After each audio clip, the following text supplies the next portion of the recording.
porque eu sei que o meu Redentor vive e por fim se levantará sobre a terra.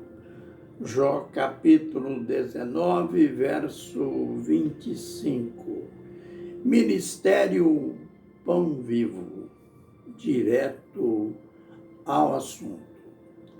Nós vamos continuar falando a respeito daquele fato de Jesus ter dito e ter, no ato, feito a entrega para o apóstolo Pedro das chaves do reino dos céus.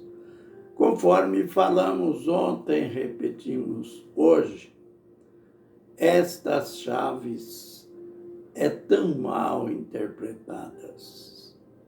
A maioria das pessoas pensam se tratar de uma chave no sentido literal. Mas Jesus estava falando de uma chave espiritual. Para começar, ele classificou estas chaves como as chaves do reino dos céus. E logo cedo a gente vê o apóstolo Pedro usando essa chave. Claro que a gente vai continuar naquele acontecimento magno do começo, o desbravamento da pregação do Evangelho aos gentios. Mas antes disto, vamos lembrar no Pentecoste. Lembrar do dia do Pentecoste, eles tinham recebido o batismo com o Espírito Santo. Eles que eu digo são não apenas os 12, mas era uma reunião de quase 120 pessoas. E houve aquele fenômeno do vento, o fenômeno das línguas que caíam sobre cada um deles, como se fossem línguas de fogo. E eles começaram a magnificar a Deus na língua das nações. Eles não eram poliglotas. Eles eram, na maioria, homens simples. E eles começaram a adorar a Deus na língua de várias nações que estavam ali naquela festa. E o povo não compreendia o que estava acontecendo. E chegaram até chamar os apóstolos, os circunstantes que estavam falando aquelas línguas, chegaram a ser chamados de bêbados. Estão embriagados. Sabe quem levantou no meio daquela multidão para dizer o que estava acontecendo? Foi o apóstolo Pedro. E é interessante quando nós vemos a maneira tão didática como ele apresentou o primeiro sermão da igreja, a sabedoria. Ele introduziu o sermão chamando aqueles homens, aquelas mulheres de irmãos. E começou logo, foi direto no assunto, dizendo o que estava acontecendo. E ali ele discorreu de maneira sábia e limitada o fato que estava acontecendo. E o resultado foi que ele conseguiu manter a atenção daqueles homens que, depois da mensagem, não tiveram outra alternativa a não ser irem para frente e fazer esta pergunta: varões, irmãos, que é necessário fazermos ou o que devemos fazer? Pedro foi tão sábio na resposta: arrependei-vos e crede no Evangelho. Aliás, arrependei-vos e cada um de vós seja batizado em nome de Jesus Cristo.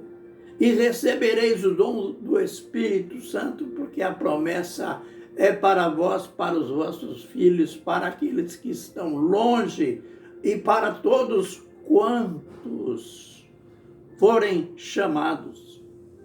Que sabedoria, que poder espiritual este homem fora tomado. E sabem o resultado desta resposta que ele deu ao povo? Sabem? Logo no verso 41 de Atos, capítulo 2. Naquele mesmo dia foram batizadas quase 3.000 pessoas.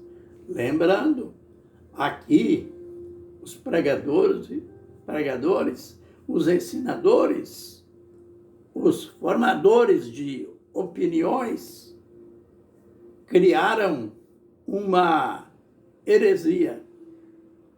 Mas Pedro não é culpado disso.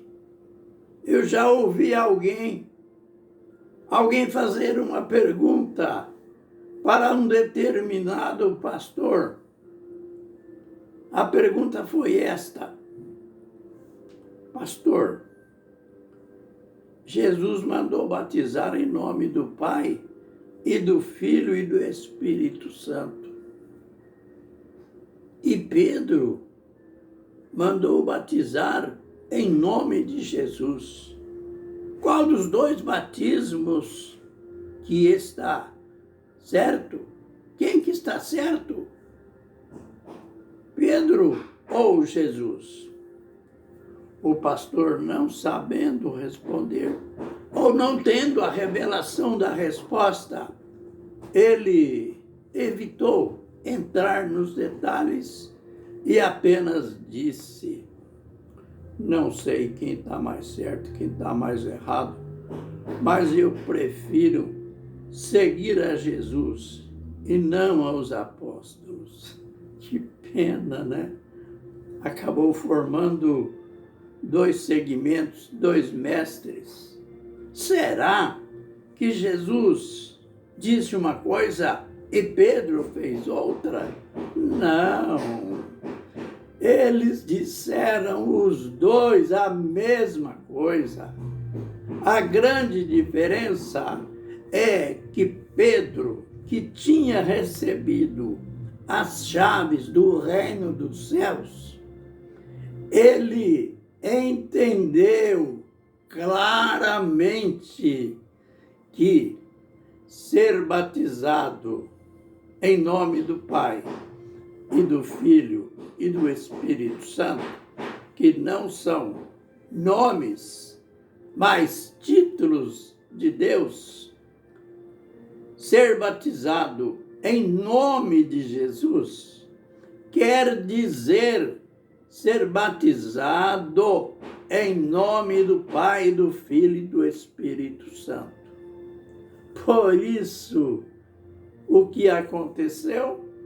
Ali em Atos 2, 38 a 41, no primeiro batismo da igreja, Ninguém foi batizado em nome do Pai e do Filho e do Espírito Santo. Foram todos batizados em nome de Jesus. E não foi só ali. Lá em Samaria estava havendo um verdadeiro avivamento espiritual. Filipe pregando lá, gente se convertendo, pessoas sendo curadas. Mas Pedro, João e Tiago ficaram sabendo que ninguém era batizado com o Espírito Santo. E eles desceram até Samaria. Atos 8:16. E eles notaram que realmente havia um movimento espiritual, conversões e etc. E eles então descobriram que aquele povo só era batizado, homens e mulheres, eram batizados em nome de Jesus. Então note que aí não era Pedro que estava batizado, era Filipe, mas dentro da mesma linha de Pedro.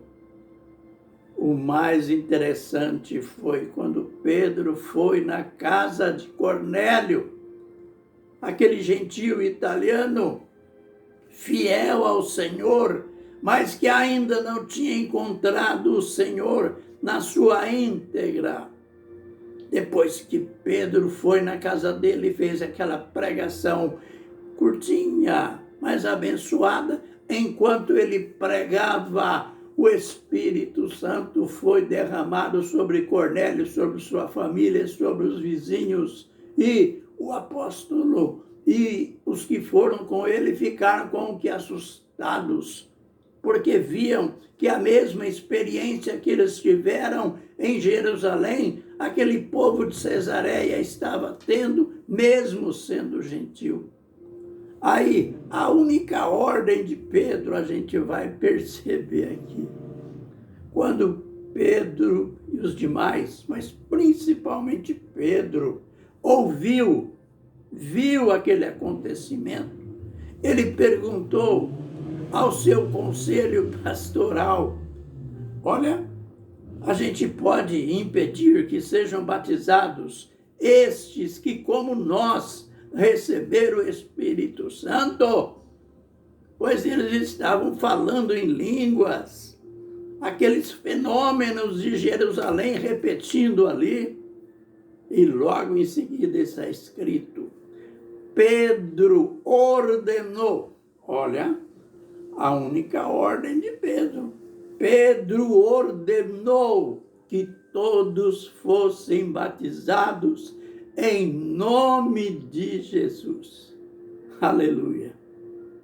Então, a finalidade do vídeo não é falar sobre o batismo em nome de Jesus, mas não tem como ignorar esta ordem do homem, o homem que recebeu a chave do reino dos céus.